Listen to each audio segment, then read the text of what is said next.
Yes, breaking many of those stereotypes, and we hope that it's in fact going to lead to a paradigm change in the way that people and specifically investors look at these businesses. But Padmaja, to the point that was being made there by Shanti, now we've got a bunch of specific funds looking at funding women businesses under the ACT program as well. We've got a lot of women who are partnering with other startup founders to contribute and do their bit.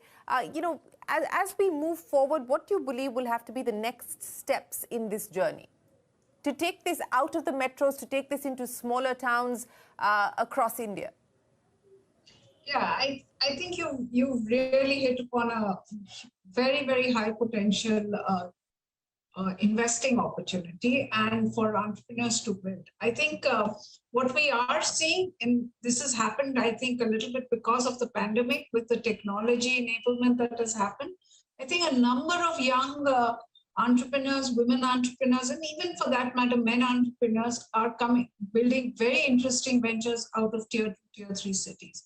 And as this happens and they start getting funded, and we are seeing investors also go there and fund. We've invested in number of tier 2 cities like Indore, Kanpur, Goa, all of these places. And I think even from funding perspective, funding has started to happen. It has encouraged more people to go start up.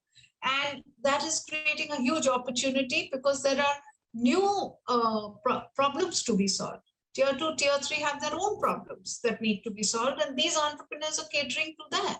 So very interesting ventures, very innovative ventures coming up, new sectors opening up, and very, very real problems. So we're really being able to create Indian startups with global mindsets, catering to global markets.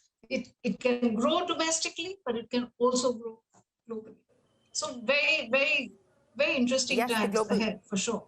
Yeah, the global aspiration is being witnessed across a bunch of Indian startups, specifically as far as the Indian SaaS startups are concerned. But Priyanka, to the point that Padmaja was making, that perhaps because of technology, the use of technology, the deployment of technology, and using technology to be able to market and distribute, the barriers of threshold across the world of entrepreneurship, but perhaps more specifically for women, have made it easier for them to be able to start up. As someone in the D2C space, do you believe that this is going to be a sweet spot specifically? To market has really kind of become a lot easier because of all these macro changes that we've seen, and Black Swan event, the big Black Swan event that we went to through with the coronavirus. And adoptability of behavior has just accelerated, right? Things that you would never have dreamt of doing. You would never have invited me on this call on Zoom if I was not sitting in the studio next to you right now. So there's so much behavior that has changed right now, and it's become acceptable. It just made, as an entrepreneur, your life has become a lot easier. People are willing to transact more easily online. People are willing to buy a lot of different things online that earlier wouldn't have. They're willing to adopt different behaviors. So I just think, not just for female-led startups, or not just for, I think overall, we're just seeing this huge sea change that's happening right before our eyes, and habits are being adopted a lot faster. So to market your product is easier. The entire DTC boom that we are witnessing, and we are kind of having the pleasure of witnessing right now, is because all these mass adoptions of behavior has changed, right? And brands are being able to scale up a lot faster. Brands can get to market, social media, influencer marketing, all these huge trends that are happening right now has made everyone's life a lot easier.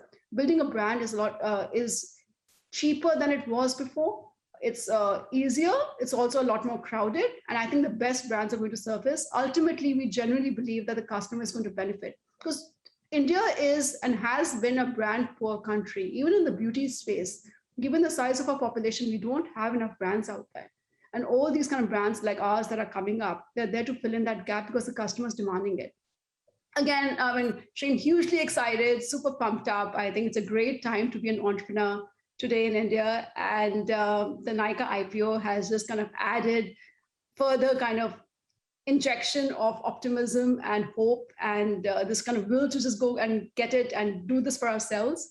And it's a great moment to celebrate. And In fact, thank you for actually doing this panel because and it's wine. the perfect time for it.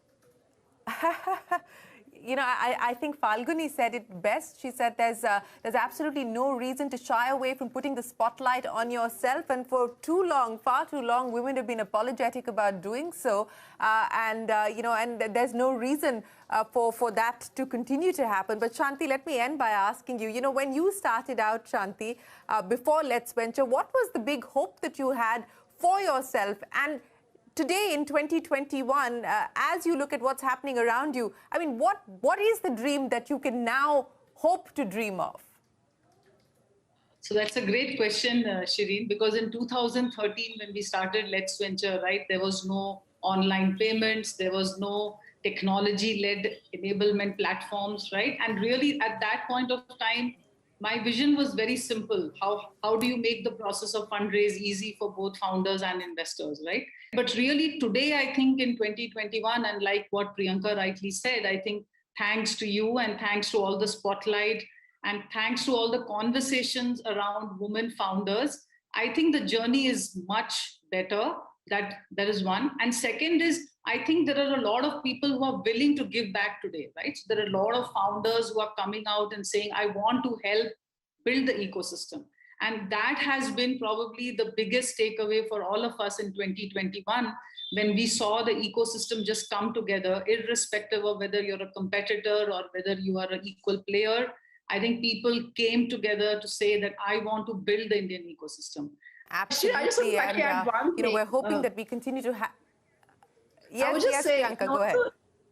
You have been a huge champion, right? And I think I messaged that to you as well. You've given outsized platforms to what we relatively smaller startups because they were female-led. I've been the beneficiary of that kind of passion of yours. So I just wanted to say a huge thank you, by the way. I mean, we are in large part because of the visibility that we get. So just a big thank you for that. Well, we're doing our bit. You know, we believe in the entrepreneurial spirit of Indian entrepreneurs, and we've been happy to be partners on that journey for the past 2 decades here on Young Turks. But thanks very much, as always, Priyanka, Shanti and Padmaja for joining us. And we hope that the momentum that we see today continues to be built on, and we build sustainable businesses for the future that are fair and equitable as well. Appreciate you joining us here on Young Turks. We'll take a break. There's a lot more coming up. Don't go anywhere. We're back in a moment with more.